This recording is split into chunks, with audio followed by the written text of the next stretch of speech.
Adrian be sat because he's frozen the on best the couch, person for the still mission, staring at his not phone because as he's Ma my son. videos and posts They stood together, multiplied across watching social the screens, media. tracking Starship's There progress. are 43 videos 7 months tagged to with our Mars. address. 2 Adrian years after whispered. that, Possibly people are Adrian taking pictures pictures of our trailer. trailer.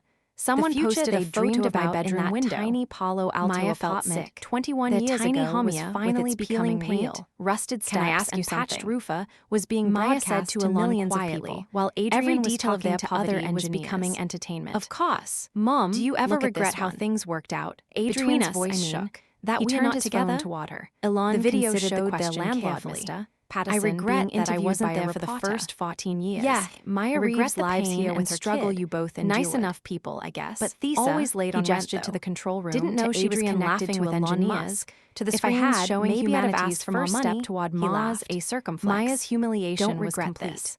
We found our way struggle, here. her failures, Maybe not the path Adrian's either of us childhood, expected, all but of we it made was becoming a spectacle. Together.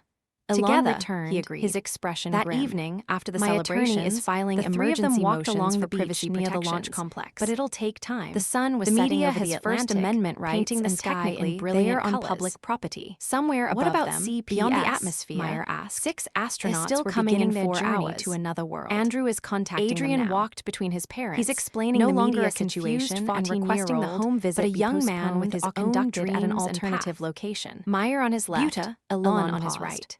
Maya, Not a CPS, conventional has family, legitimate but a concerns. real one built A from 14-year-old mistakes was and found forgiveness working at from 3 hard a.m. work and second They have chances. to investigate. 3 I years know ago, that. I was washing Maya's voice dishes at a rose. diner, but with Adrian cameras said softly. everywhere. Now Adrian's humans are face going will to be be on on every Mars, and I news might be channel on the by next tonight. mission. How is He'll that be even Elon real? Musk's secret son Because for you the rest never of his stopped life. dreaming. He'll never Maya just said. be Adrian again. Even when we had Adrian nothing, stood you abruptly. kept building rockets. Can I use and your bathroom? bathroom and believing Down it was the hall, possible. second door on We the all right, kept believing. Elon said. Elon Adrian added. left quickly. That's what got us The here. moment he was the out refusal of earshot, to give up, Maya even turned when on Elon. everything seemed This impossible. is exactly what I was They afraid walked of. in comfortable She hissed. silence, This the waves circus, rolling this in beside invasion. them. The future In stretched 4 ahead, hours, we've full gone of from invisible uncertainty to the and biggest possibility. story on the internet. Mars awaited. Do you understand what you've done to New his discoveries, life? new What challenges, I've done? new dreams. Elon's voice was But in this sharp. moment, they I were didn't simply post a those family, videos. complicated, I didn't call the reporters. imperfect, And I'm not the one who where kept they him needed hidden to for be. 14 years. Maya looked at her kept son, him safe. then at Elon, Then you? up at the docketing He was washing skyway dishes somewhere. at 3 A a.m. because you spacecraft couldn't carried afford humanity's rent. hopes to the stars. You were one CPS 3 complaint years away ago, from she'd losing been custody, invisible. struggling that to safe? survive. Maya slapped him. Now she was The sound proud of something echoed greater through the than room. herself. They stared at The each path other, had both been shocked. painful.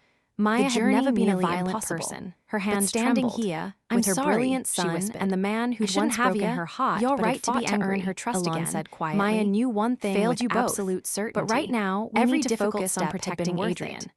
They'd The found their past way is done. home. We can't not change to a it. place, but to Davis each other. cleared his throat from the doorway. And from here, Sir, anything the was attorney wants possible. to speak with And MS that's the end of Reeves. this He needs incredible story information of for the second CPS chances, filing. forgiveness, and family Maya took built the from phone broken with shaking pieces. hands. We'd love Andrew to know. Chen was professional Where are you and listening efficient. from? He Drop asked your location questions in the about comments Adrian's below. living situation, If this story her touched your employment heart, history, please his hit medical the like button records, and school subscribe to our attendance. channel for more emotionally Each answer powerful felt like stories another like this admission one. of inadequacy. And don't forget to MS share this video with your Reeves, friends Andrew and said family. finally. Stories like these remind us that it's never too late to make things right, and that kindness and perseverance can change everything. Thank you for listening, and we'll see you in the next story.